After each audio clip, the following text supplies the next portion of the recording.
আশুরার রোজা, এটার ব্যাপারে আল্লাহর প্রতি আমার ধারণা হলো যদি কেউ এই রোজাটি রাখে, আল্লাহ সুবহানাহু ওয়া তাআলা তার পূর্বের এক বছরের ছোটোখাটো গুনাহগুলো মাফ করে দিবেন।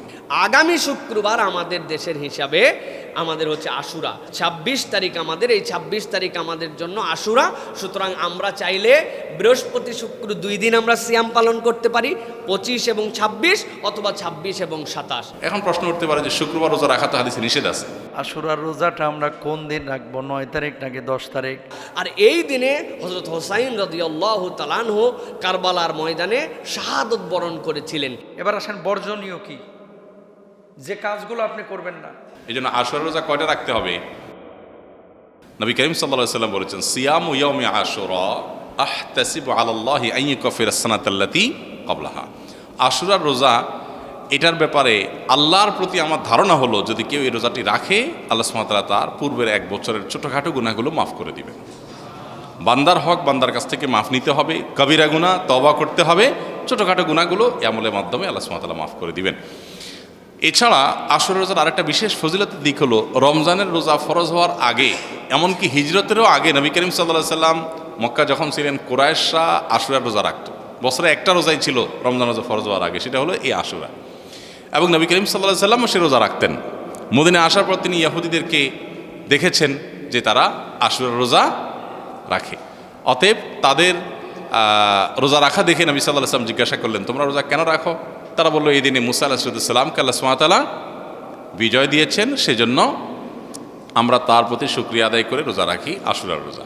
তখন নবী করিম সাল্লাল্লাহু আলাইহি সাল্লাম এই ঘটনার পর নবী সাল্লাল্লাহু আলাইহি সাল্লাম বললেন, তাহলে আমরা বরং মুসা আলাইহিস সালামের প্রতি আল্লাহর অনুগ্রহের কারণে আরও বেশি শুকরিয়া আদায় করার আমাদের হক অধিকার আছে, আমরা তার প্রকৃত অনুসারী, তার কথা আসলে আমরা মানি। অতএব আশুরার রোজা আমরা রাখবো। তবে তাদের থেকে নিজেদের রোজাকে বৈচিত্র্যপূর্ণ স্বাতন্ত্র্য আনার জন্য নবী সাল্লাল্লাহু আলাইহি সাল্লাম বলেছেন, তারা আশুরার রোজা রাখে একটা, আমরা রাখবো।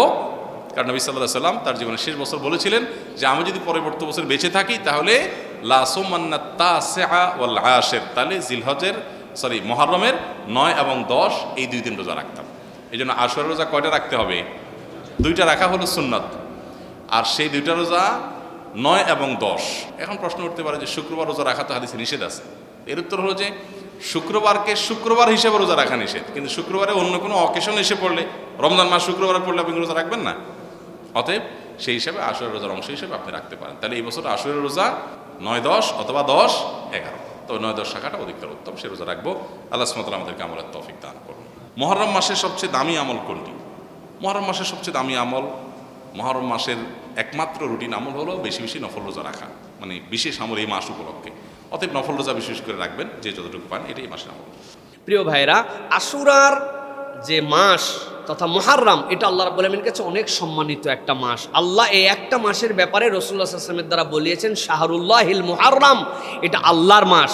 সুতরাং নবী করিম সাল্লাল্লাহু আলাইহি ওয়াসাল্লাম বলেছেন, কেউ যদি রোজা রাখতে চায় রমাদানের পরে ফজিলতের দিক দিয়ে সবচেয়ে বেশি, তাহলে সে যেন মুহররম মাসের রোজা রাখে। আর আশুরার রোজার ফজিলত কি? নবী করিম সাল্লাল্লাহু আলাইহি ওয়াসাল্লাম বলছেন, আহতাসিবু আলাল্লাহি আন ইউকাফিরা সানাতাল্লাতী ক্বাবলা। কেউ যদি আশুরার সিয়াম পালন করে, আশা করতেছে আল্লাহ বিগত বছরের সগীরা গুনাহ তার আমলনামা থেকে মাফ করে দিবেন। আল্লাহ রাব্বুল আলামিন মূসা আলাইহিস সালামকে ফিরআউনের কবল থেকে এই দিন মুক্ত করেছিলেন। এই জন্য আল্লাহ রাব্বুল আলামিনের নবী খুশিতে রোজা রাখতেন। নবীজি বললেন, আমি যদি হায়াতে থাকি আগামী বছর আমি 2টা রোজা রাখবো, 10, 9, 9ও রাখবো। আল্লাহ নবীর আগে দুনিয়ার থেকে চলে গেছেন। এই জন্য ফুকাহে কেরামের মতামত 10 তারিখ রাখা উত্তম। কেউ যদি পারে তাহলে 9, 10 মিলায় রাখবে, অথবা 10-এর সাথে কেউ 11ও মিলিয়ে রাখতে পারে।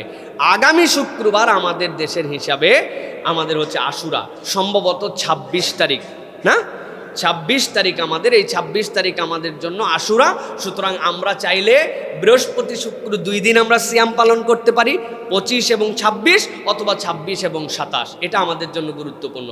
দ্বিতীয় বিষয়, আশুরা কেন্দ্রিক আমাদের যে আমলগুলো আমরা দেখতে পাই, তাজিয়া, হাই হোসেন করা, এইগুলোর সাথে শরীয়তের দূরতম কোনো সম্পর্ক নাই।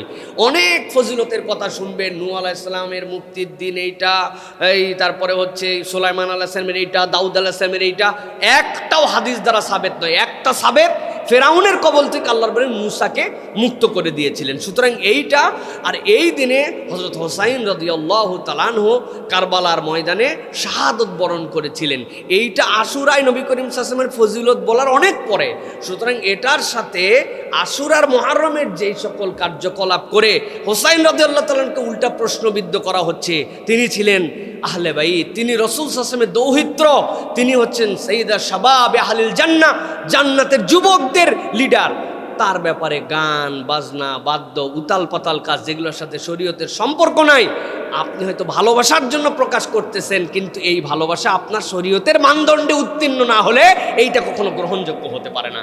এই জন্য প্রিয় ভাইরা, এই সকল কাজ এইগুলা না করে হোসাইনি চরিত্র, হোসাইন রাদিয়াল্লাহু তাআলার আদর্শ, অসত্যের কাছে মাথা নত না করার মতো তার যে চরিত্র, এইটা আমার মধ্যে ধারণ করতে হবে। কি ফায়দা আছে এইটা আপনি পিঠের মধ্যে লাগায়া নিজেকে নিজে রক্তাক্ত করতেছেন, ঢোল বাজনা বাজায়া, যেটা ইসলামী শরীয়ত পছন্দ করে না, এটাকে ইসলামী শরীয়ত অপছন্দের তালিকার মধ্যে রেখেছে।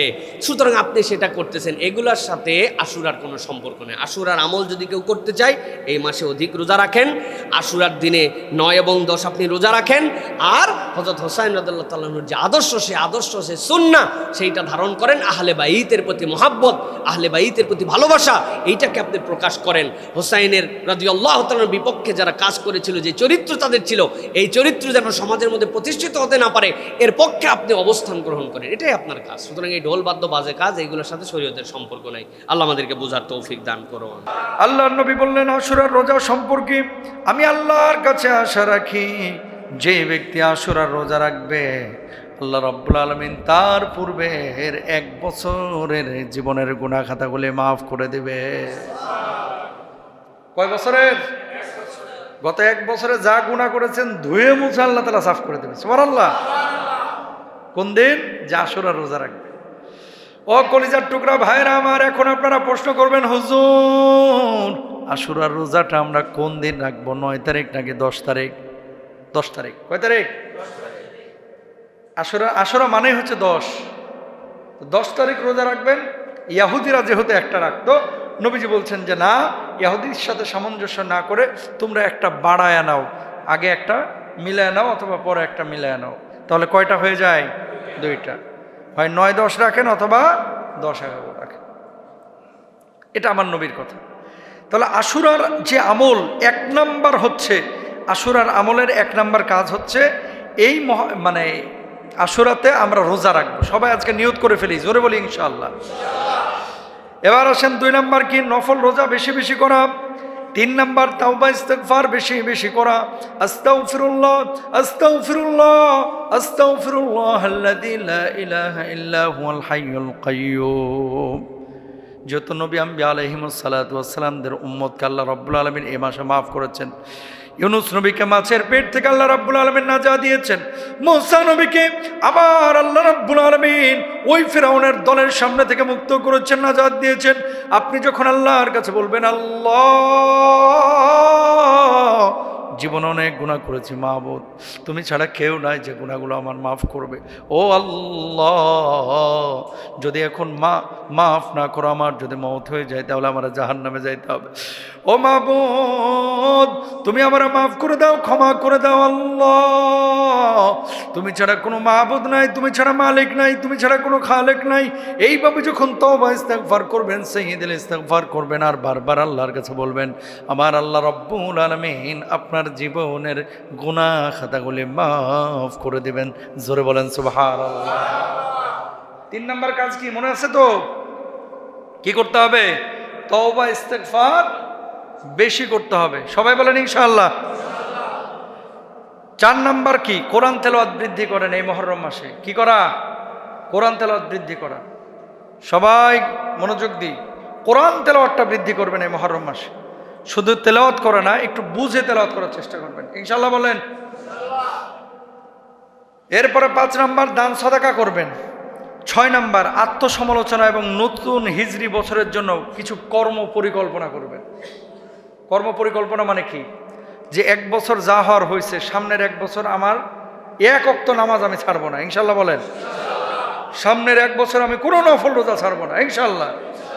1 বছর সুদ ঘুষ জেনা ব্যভিচার যা করেছি, এই আগামী 1 বছর আল্লাহ আপনাকে হাজির নাজির জেনে বলছি, সাক্ষী রেখে বলছি, আমার দ্বারা আর কোনো পাপ আমি সংগঠন করব না। এ তো গেল মহরম মাসে করণীয়। কি করবেন আপনি? এবার আসেন বর্জনীয় কি, যে কাজগুলো আপনি করবেন না। বিশুদ্ধ হাদিস, একটু আগে যেটা বললাম আমি আপনাদেরকে, সহিহ মুসলিমের হাদিস, যে রোজা রাখলে 1 বছরের গুনাহ মাফ। এখন এই দিনে যদি রোজা না রেখে কেউ শরবত খায়, হাদিস অনুযায়ী কাজ হইল না হাদিসের বিপরীতে? বিপরীতে। শাহাদাতে কারবালা, আহলে বাইতদের প্রতি ভালোবাসা। হযরত হুসাইন রাদিয়াল্লাহু তাআলা আনহু, তিনি আমাদের কলিজার টুকরা, আমাদের মাথার মুকুট। আমার নবীকে যেমন ভালোবাসি, হুসাইন হাসানকে রাদিয়াল্লাহু তাআলা আনহুমাকে আমরা তেমনই ভালোবাসি। কিন্তু এর অর্থ এই না ভালোবাসার বহিঃপ্রকাশ আমরা পিঠ দিয়ে রক্ত ছুটিয়ে দেখাবো। এর অর্থ এই না যে হাই হাসান হাই হুসান করে আমরা প্রলাপ করব, আমরা কান্নাকাটি করব। যেই দিন রোজা রাখার কথা বলা হলো সেটা কারবালার বহু আগের ঘটনা। আল্লাহর নবী নিজে বলে গিয়েছেন যে রোজা রাখো। এখন এই দিন আপনি যদি রোজা না রেখে শরবত খান, রোজা না রেখে শরীর থেকে রক্ত ছোটান, রক্ত বের করেন, হাই হাসান হাই হোসেন করে আপনি মাতম করেন, আপনি যদি রাত্রিবেলায় আপনার পটকাবাজি করেন, আপনি যদি এই যে তাজিয়া মিছিল করেন, যে সমস্ত কাজগুলো আমাদের অনেক ভাইরা বুঝে হোক না বুঝে হোক করছে, এই কাজগুলো আসলে শরীয়তের আয়নায় বা হাদিসের আয়নায় দেখা যায় না। এখন ওই ভাই কি বলবে? তাকে যদি বলবেন যে আমি করলে আপনার সমস্যাটা কি, তার জবাব কি জানেন? যে আমি করলে আপনার সমস্যাটা কি? তা আমি বলি যে আমার নবী তো বলে নাই, আপনি করবেন কেন? আচ্ছা আমি করে আমি জাহান্নামে যাবো, আপনার সমস্যা কি? আর কোনো জবাব আছে? পৃথিবীতে কোনো মুফাসসির কাবা শরীফের ইমামকে আনলেও হেরে বুঝাইতে পারতেন না। কথা বলে না কেন? কাবার ইমামকে নিয়ে এসেও যদি আরে বুঝান, ও বলবে যে আমি ঠিক আছে, এটা নাজায়েজ। কারেন্ট নাই। আচ্ছা তো বসেন, যে কথা বলছিলাম, এখন কোনো মানুষ যদি এই কথা বলে যে আমি এটা করে জাহান্নামে যাব, আপনার সমস্যা কি, এরে বোঝানোর আর কোনো ইমাম, খতিব, স্কলার কারো কি নাই, সাধ্য নাই।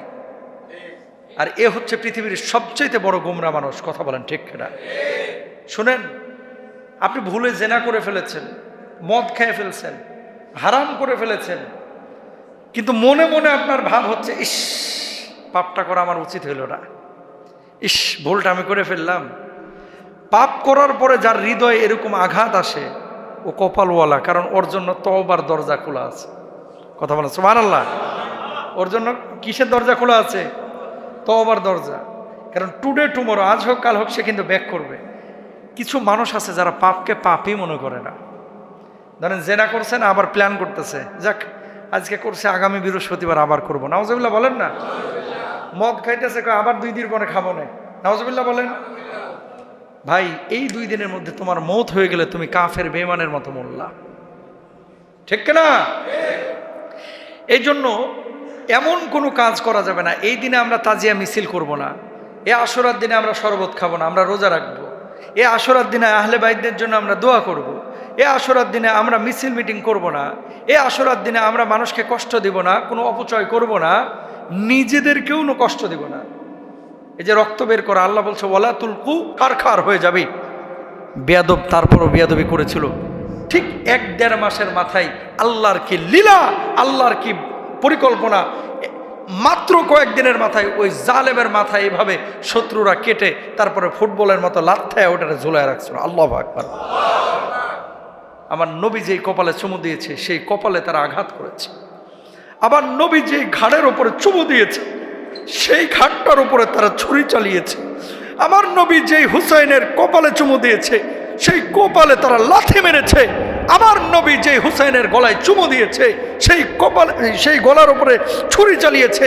আমার নবী যে হুসাইনকে বলেছে জান্নাতের ফুল, আমার নবী যেই হুসাইনের জন্য আল্লাহু আকবার জুমার সময় খুতবা দিচ্ছিলেন, হুসাইন পাখির মতো দৌড়ায় এসেছে, হাসানও দৌড়ায় এসেছে।